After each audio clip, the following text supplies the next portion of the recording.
So I've been reading more about Shay's foreclosure case, and I wanted to do a follow-up video because it turns out this is the most expensive Freeman, sovereign citizen, Carl Lentz method failure that I have ever found, so far. It turns out she has lost about $500,000 in addition to the 38 days in jail because of all the nonsense that she engaged in. Now, the case summary is as follows. In 2005, she buys a property in Virginia. 2008, she gets a loan for 1.25 million to build a much bigger home on that property. Now, in October 2012, she stops payments, and the reason for that is unclear. In her Carl Lentz style notice, she argues that there was no evidence that she owed anyone any money, and the reason for that appears to be that originally she got a loan from IndyMac Bank. In 2008, IndyMac Bank goes bankrupt, and those loans are absorbed by One West Bank. Now, she argues that she was not given any evidence that she owed them One West Bank money. Unfortunately, she was given a copy of a assignment of deed of trust signed under penalty of perjury that basically proves that her loan was transferred to One West Bank. Now, let's remember here that she didn't stop payments until October 2012. So for 3 years, she made payments to One West Bank. So it's not clear why she suddenly decides 3 years later, no, I'm not going to pay One West Bank. Now, as a result of her defaulting on the mortgage or the construction loan, uh, One West Bank tries to foreclose on her on September 5th.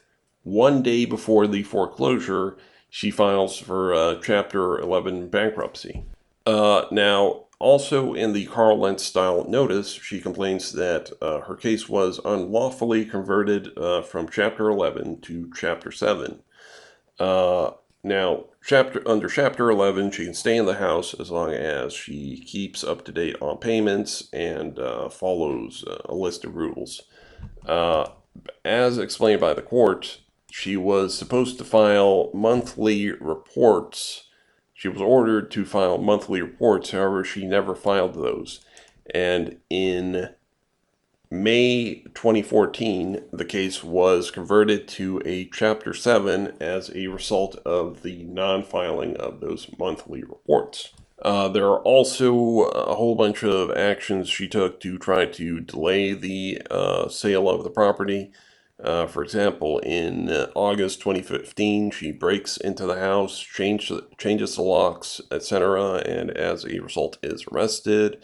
And there's also documents she filed trying to transfer the house to herself and her husband, basically to try to shield it from the bankruptcy courts. But basically, the end result is that she manages to delay the foreclosure sale for a little over 2 years. Now, why does that matter? Because the longer the bankruptcy is delayed, the more lawyer expenses, the more court costs, etc. And in her case, those slightly over 2 years of bankruptcy delays added up to $426,000 in in costs that she had to pay.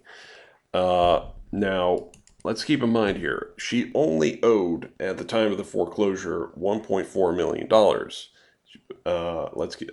If we add late fees and all that. However, the house was sold for 1.7 million. So assuming that she hadn't filed for bankruptcy and simply sold the house and paid off the property, the mortgage, she would have had $500,000 in her pocket that very day. So as a result of going to bankruptcy court and all this stuff, not only did she lose the house, but she lost the $500,000 in equity that she had in the house because of all this nonsense. Now, not only that, but the value of that property has continued increasing since the date of the foreclosure sale.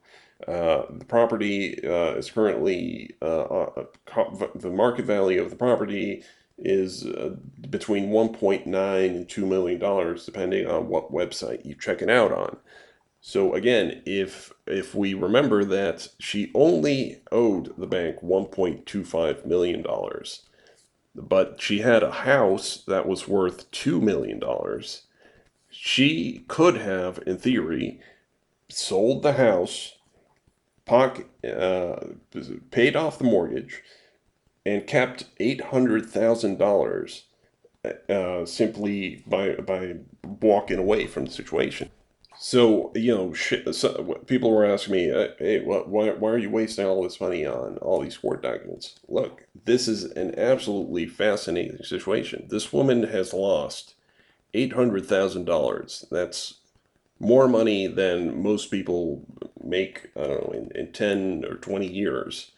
And she lost it because she listened to con artists and fraudsters on the internet like Carl Lentz, like Aquila, like Mike Miller, people on talk show, internet radio shows that lie to people and tell them that you can avoid paying your mortgage. And by the way, the guru that was helping her is now denying it. However, you can check the transcripts yourself, and you can see that in August 2015, during the contempt hearing, Aquila Dixon Turner, a woman who has been promoting Carl Lentz theories online for the past year, was in court with Shay.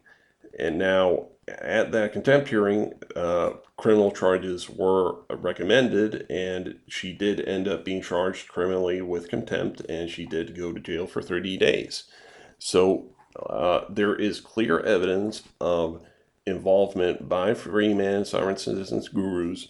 I mean, you can see the Carl Lentz style method style notices that they helped her write and file in her case at the same time that she was showing up to court along with Shay and Aquila. And look, this is the end result here. This woman has lost $800,000 because she listened to these idiots on the internet. If that's not interesting, I don't know what is.